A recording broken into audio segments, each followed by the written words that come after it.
Bonjour, bienvenue dans Femmes et Pouvoir, l'émission qui met en lumière des femmes qui savent lier pouvoir et féminité, mais surtout l'émission des femmes qui osent changer le monde. Aujourd'hui, j'ai l'immense honneur de recevoir Madame Louise Harel, qu'on ne présente plus. Je suis tout émue parce que franchement, vous êtes une des grandes personnalités sur toutes les questions des femmes au Québec et c'est un grand plaisir de vous recevoir. Vous avez été plusieurs fois élue députée pendant de nombreuses années. Vous avez été présidente de l'Assemblée nationale du Québec pendant plus de 2 ans. Donc voilà, vous êtes une inspiration et un modèle pour beaucoup de femmes qui se sont engagées en politique ou qui souhaitent encore s'engager en politique. Donc Louise Harel, merci beaucoup d'avoir accepté notre invitation. Ça me fait plaisir, ça me fait très plaisir. Vous avez fait une belle introduction, mais en fait, moi je suis élue en 81 et je siège pendant presque 28 ans, jusqu'en 2008. Donc à l'occasion de 7 élections générales. Et je fus en fait la première femme présidente de l'Assemblée nationale en 2002. 2003. Et il n'y a pas encore d'autres femmes qui ont siégé comme présidente de l'Assemblée, mais je le souhaite de tous mes voeux et je voudrais qu'à l'occasion de la prochaine élection, on exige de tous les chefs de parti qu'ils s'engagent à ce que le prochain président soit une présidente. Alors, et j'ai eu en fait beaucoup d'ouverture à la présidence de l'Assemblée nationale pour soutenir la création d'un secrétariat des femmes parlementaires au sein de la francophonie. Et j'espère qu'on aura l'occasion de s'en parler aujourd'hui. Avec grand plaisir. Alors, avec tous ces engagements, toutes ces casquettes, la contribution à ce que les choses évoluent dans le monde politique qui est quand même relativement fermé, qu'est-ce que c'est pour Louise Harel le mot pouvoir? Comment est-ce que vous le définirez? Alors, c'est évidemment un rapport de force. Hein? Ça, il ne faut pas s'illusionner sous des apparences de séduction, très souvent. Il y a des luttes de pouvoir. Par ailleurs, je crois que la façon dont nous exerçons ces luttes de pouvoir au Québec sont certainement enviées dans une partie de l'humanité parce que ce sont en fait des luttes de pouvoir démocratiques et je pense qu'il y a là un aspect qui est important, mais il demeure que ces luttes de pouvoir parfois font difficulté pour les femmes parce que elles n'apprécient pas finalement ce combat. Ce rapport de force, c'est un combat. On le mène de manière, si vous voulez, orale, mais on dit souvent que les mots peuvent tuer aussi. Hein? Absolument. Alors, mais il est évident qu'il y a tout un apprentissage parce que dès la petite enfance, dans toutes les cultures, on apprend aux petites filles à être obéissantes et puis à être gentilles, à être aimables, à être douces, alors que le combat finalement suppose que l'on soit capable de le mener, si vous voulez, visière levée. Ici au Québec, je dis souvent de panache contre panache, hein, parce qu'on a beaucoup d'orignaux avec leur panache et c'est sûr que ça suppose qu'on se soutienne mutuellement. Et c'est ce qu'on a fait beaucoup durant toutes les années que j'ai siégé à l'Assemblée nationale. Il y a eu une très grande solidarité entre les femmes parlementaires de tous les partis lorsque les dossiers qui étaient en jeu concernaient les femmes. D'accord. Alors vraiment, je dirais même en transgressant des lignes de parti pour être capable de se soutenir mutuellement. Bon. Parce qu'on dit souvent que les femmes qui ont du pouvoir, qu'elles ont dû sacrifier quelque chose ou que les femmes entre elles, elles ne sont pas solidaires. Mais finalement, c'est peut-être parce qu'on n'a pas des causes communes, en fait. Bien, écoutez, sacrifier quelque chose, par ailleurs, il y a un fondement, vous savez, parce que moi, j'ai certainement rencontré dans ma vie une centaine de femmes qui soit souhaitaient entrer dans la vie publique ou que je sollicitais moi-même pour être candidate. Et à chaque fois, en fait, la question qui venait était la suivante: qu'est-ce que je vais perdre? Et je me rends compte que les hommes qui sont sollicités, la question qui leur vient à l'esprit, c'est qu'est-ce que je vais gagner? Qu'est-ce que ça va m'apporter? Pas nécessairement en argent, mais qu'est-ce que ça va m'apporter en notoriété? Qu'est-ce que ça va m'apporter en appui? En fait, si vous voulez, en appui symbolique et autres, hein? Alors que les femmes, c'est qu'est-ce que je vais perdre dans mes relations personnelles, c'est-à-dire sociales, familiales, filiales. Qu'est-ce que je vais avoir à délaisser auquel je tiens? Et ça, c'est un aspect important, là, c'est une dimension qu'on ne peut pas négliger. Mais pourquoi les femmes, on pense d'abord au côté de la perte et pas au gain, comme les hommes? Parce que c'est vraiment, je pense que c'est la question de départ, c'est vraiment la répartition des fonctions selon les sexes. Parce qu'un homme peut quitter la politique, comme j'ai pu voir pendant ces décennies où j'ai siégé à l'Assemblée nationale. J'ai vu des dizaines d'hommes quitter la politique en prenant comme prétexte d'aller s'occuper de leur famille. Hein? Souvent, un homme va dire, écoutez, moi je l'ai négligé, je vais m'occuper de ma famille. Jamais une femme peut quitter la politique, jamais, en disant, je pars pour m'occuper de ma famille. J'ai jamais entendu ce motif-là, et ce serait impensable d'une certaine façon, parce que ce serait jugé inconvenant qu'une femme ne s'en soit pas occupée.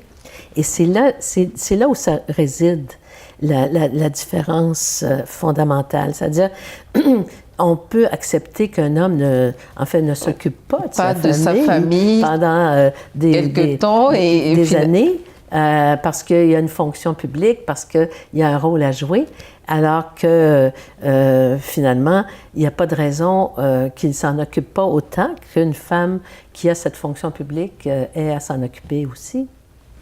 Ah oui, alors ça, c'est vraiment un aspect important. L'autre aspect que vous mentionniez, c'est la solidarité. Moi, j'ai eu un grand privilège de vivre beaucoup de solidarité entre les femmes. Alors, c'est peut-être ce qui nous a permis de faire ce que j'appelle des pas de géante. Parce que finalement, vous savez, on est parti d'un code civil où les femmes mariées n'avaient aucun autre statut que celui celui infantile. Les femmes mariées ne pouvaient même pas signer une location pour un commerce ou quoi. Alors, on a fait des pas de géante à partir des années 60. Et ça, c'est pas si vieux que ça, en fait. Non, ça s'est accentué par la suite avec l'arrivée des femmes dans l'Assemblée nationale. Alors, on a adopté des lois qui ont été difficiles à faire adopter, mais qui ne le furent que grâce à la solidarité des femmes de tous les partis. La loi sur la perception automatique des pensions alimentaires. Alors, dorénavant, la femme n'a plus à quémander la pension alimentaire, elle est automatiquement prélevée par l'État et remise à la famille. Ensuite, la loi sur le partage du patrimoine familial. Maintenant, c'est automatique. Dès qu'il y a époux, s'il y a séparation, il y a un partage du patrimoine familial. La loi sur l'équité salariale. On avait déjà depuis 25 ans et plus, là, la loi sur un travail égal, salaire égal. Mais on a introduit vraiment une autre dimension qui est à travail équivalent, salaire égal. Parce que finalement, on se rend compte que les femmes ayant depuis des siècles et plus, des millénaires, en fait, offert leurs services, des services qu'on retrouve maintenant sur le marché du travail, mais qui auparavant étaient offerts dans la famille, les soins aux personnes, les soins aux enfants, les soins aux âgés, l'éducation, la transmission. En fait, tout acte, si vous voulez, bénévole auparavant, mais qui se retrouve maintenant rémunéré sur le marché. Toute la partie gestion, en fait, aussi. L'hygiène et tout. Ah. Alors, ce sont des fonctions des fonctions beaucoup occupées par les femmes dans les sociétés, sur le marché de l'emploi. Et ces fonctions étaient moins rémunérées et en quelque part dévalorisées dans la rémunération parce qu'auparavant, ces fonctions étaient offertes bénévolement. Alors, l'équité salariale, c'est finalement de comparer les emplois masculins et féminins et de rehausser la rémunération des emplois équivalents, des emplois féminins équivalents. Alors, mais ces lois-là ont pu être adoptées grâce, je vous dis, à l'appui de toutes les femmes. Et ça a été un moment vraiment important. Est-ce que vous aviez des moments où vous réunissez en femmes pour justement établir une stratégie en sortant justement des partis, de définir une stratégie qui va être une stratégie féminine commune pour justement faire valoir les lois que vous souhaiteriez voir passer? Alors, on n'avait pas besoin de ces rencontres formelles parce qu'on n'était pas assez nombreuses à l'époque, là. Moi, quand je suis élue, sur 125 députés à l'Assemblée nationale du Québec, en fait, on est 8 femmes. Donc, on est 6 %, n'est-ce pas? Mais, et puis, ça faisait seulement depuis 1976, donc, qu'il y en avait plus qu'une en même temps. Parce qu'il y a eu, de 61 jusqu'à 76, une seule femme à l'Assemblée nationale du Québec, successivement. Alors, en 76, il y en a eu 5. Et moi, quand je suis élue, on est 8. Et puis, après, ça se poursuit. Je pense que ça va être un progrès constant. Et tout à coup, non, je me rends compte, en 2007, il y a déjà maintenant 11 ans de cela, finalement, non seulement ça a plafonné, mais ça a régressé la représentation des femmes. Alors, et donc, maintenant, je suis très favorable à une loi sur la zone paritaire, là, la parité. On dit zone paritaire entre 40 et 60 %. Et favorable aussi à ce qu'il y ait des sanctions lorsque les partis politiques ne réussissent pas à atteindre l'objectif d'une zone paritaire 40-60. Alors donc, maintenant, je pense qu'il y a un caucus permanent de femmes parlementaires qui existe parce qu'elles sont relativement plus nombreuses. Mais personne n'arrive actuellement à dépasser ce que j'appelle, moi, le plafond de verre du tiers, le 30 %. Le 30 % est toujours, dans toutes les institutions, difficile à traverser. Parce que le 30 % finalement, c'est comme si on se disait, il y a eu un bon progrès, c'est assez. Hein, c'est suffisant.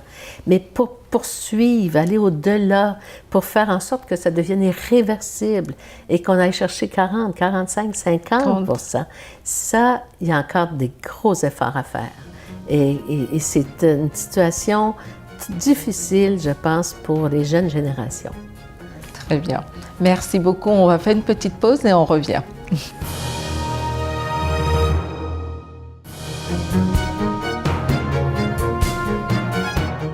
Nous sommes de retour avec Madame Harel. Qu'est-ce que vous diriez aux femmes qui nous écoutent? Quelle stratégie elles devraient mettre en place justement pour accéder aux espaces de décision? C'est pas de contrer, si vous voulez, les hommes.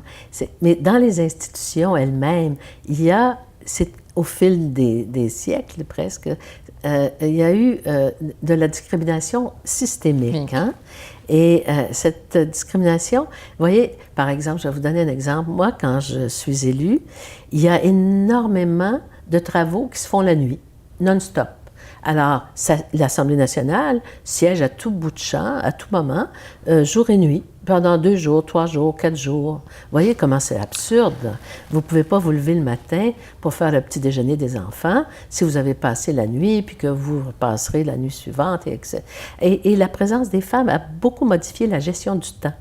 L'Assemblée maintenant, l'Assemblée nationale, en fait, règle tous les controverses et autres, en fait, à des heures raisonnables. Et je pense que l'influence des femmes a été importante sur les calendriers.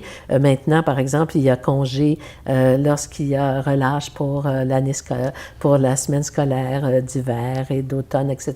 Donc, il y a une prise en compte de la dimension familiale qui n'existait pas auparavant. Moi, j'ai vu mes collègues ne se ne faire circuler des photos d'enfants que lorsqu'ils étaient grands-pères. Comme père, je n'ai jamais vu aucun père le faire, mais les grands-pères, eux, finalement, on dirait qu'ils arrivent dans une autre dimension et là, ils font circuler les photos. Ceci dit, ce qu'on peut faire de mieux, je pense, à ce moment-ci de notre histoire, c'est vraiment de mettre au cœur de toutes nos pratiques la solidarité entre femmes, il me semble.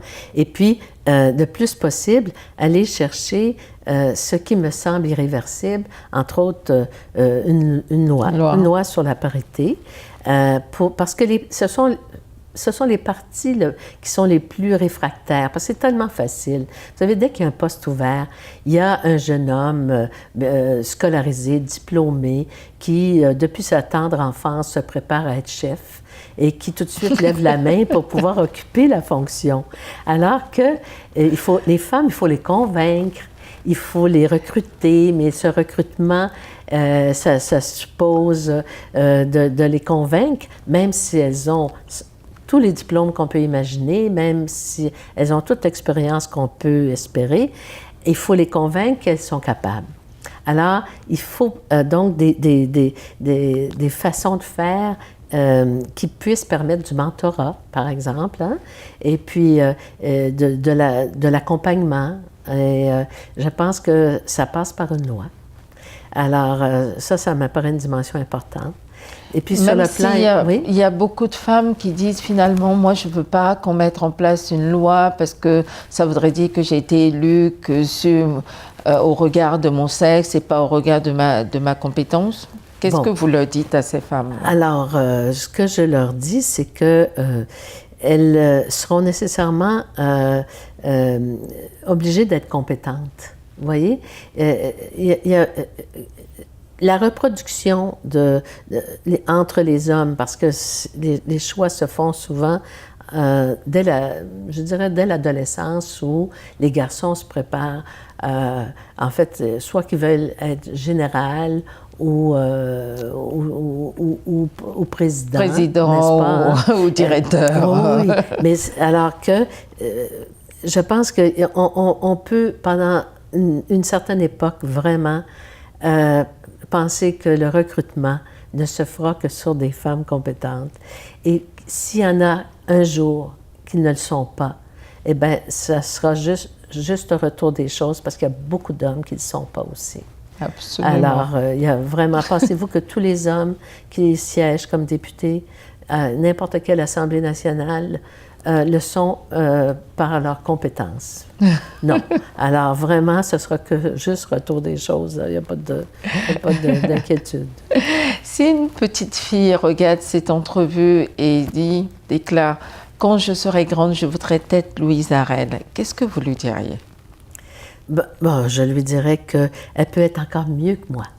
Oui, parce que elle peut porter le flambeau encore plus loin. Moi, j'ai tenté de le faire le plus loin possible pour que la génération qui suit puisse le poursuivre.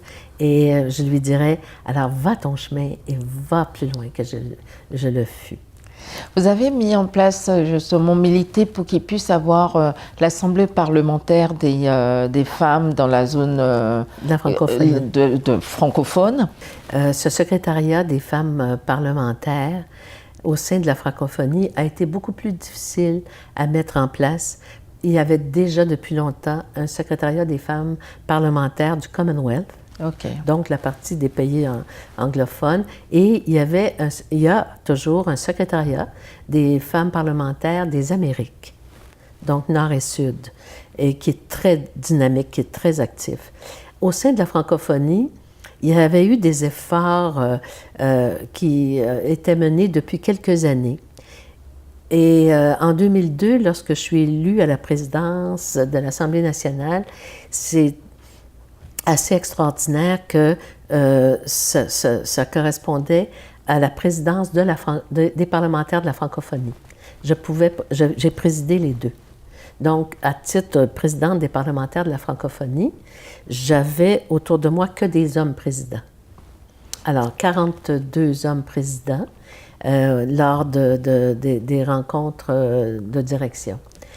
Et je me suis dit que j'allais profiter de ce passage pour mettre ma tête sur le bio et obtenir que ce secrétariat des femmes parlementaires de la francophonie soit inscrit dans la constitution de l'APF, l'Assemblée des parlementaires de la francophonie. Et ça s'est produit à un moment assez décisif où nous n'étions que 2 femmes qui participions à cette assemblée cette grande assemblée de direction. Alors, une députée du Québec qui a fait la proposition et qui n'a trouvé preneur personne pour la seconder. Alors, moi, comme présidente de cette assemblée des parlementaires de la francophonie, j'ai secondé. Et là, il y a eu une période un peu, disons, d'incertitude nécessairement pendant cette rencontre. À peu près tous les représentants de tous les pays européens se sont prononcés contre le secrétariat des femmes parlementaires de la francophonie. C'était quoi leur argument? Pourquoi est-ce que... C'était sur le thème Madame, nos femmes n'ont pas besoin. Elles sont nos égales. Vous voyez? Ah oui, bon. Vous voyez l'illusion, hein? Et puis finalement, le vent a tourné lorsque systématiquement les présidents des pays africains au sein de la francophonie ont exprimé leur intention d'être en faveur. Et finalement, bon, tout le monde s'est rallié, mais c'était pas simple parce que là, il fallait encore avoir du financement. Parce qu'encore faut-il pouvoir se rencontrer, encore faut-il pouvoir avoir des activités. Et puis, comme présidente de l'APF, là, j'ai rencontré Abou Diouf, qui était secrétaire général à ce moment-là de l'OIF, de l'Organisation internationale des gouvernements. Et c'est vraiment l'OIF qui, dès le départ, a soutenu le secrétariat, sa permanence, ses activités. Et ça continue jusqu'à présent. Et ça continue jusqu'à présent. Et il y a des rencontres aussi qui renforcent finalement les échanges et la solidarité entre les femmes. Super. Est-ce que, en venant, on vous a demandé de venir avec un objet, une photo, quelque chose en tout cas qui pour vous symbolise le pouvoir et la féminité? Qu'est-ce que vous nous avez apporté? Bien, écoutez, j'ai pensé tout simplement vous apporter cette médaille de l'Assemblée nationale qui m'avait été remise au moment où, en fait, on célébrait la médaille d'honneur. Première femme présidente de l'Assemblée nationale et première femme ayant atteint 25 années de vie parlementaire. Bon, ça c'était en 2006 et puis après j'ai continué à siéger malgré tout jusqu'à un total de 28 ans. Mais en fait c'est une très très belle médaille qui symbolise la première assemblée. La toute première assemblée qui a eu lieu en 1792. On va bien la montrer. Et puis, cette assemblée en 1792, elle est reproduite sur une immense toile à l'Assemblée nationale, derrière le siège de la présidence. Et le premier débat était de savoir dans quelle langue se feraient les débats, en français ou en anglais. C'est incroyable, hein? Comment les choses évoluent plus rapidement. Ah, c'est fabuleux. Vraiment, notre entretien touche à sa fin déjà. Oui, c'est agréable. Si cet entretien vous a plu, n'hésitez pas à la partager, à diffuser, à liker en allant nous soutenir sur tous nos réseaux sociaux, que ce soit sur Facebook, sur LinkedIn, sur Instagram. En tout cas, postez vos pouces bleus en haut et dites que vous aimez bien Femmes et Pouvoir. Au plaisir.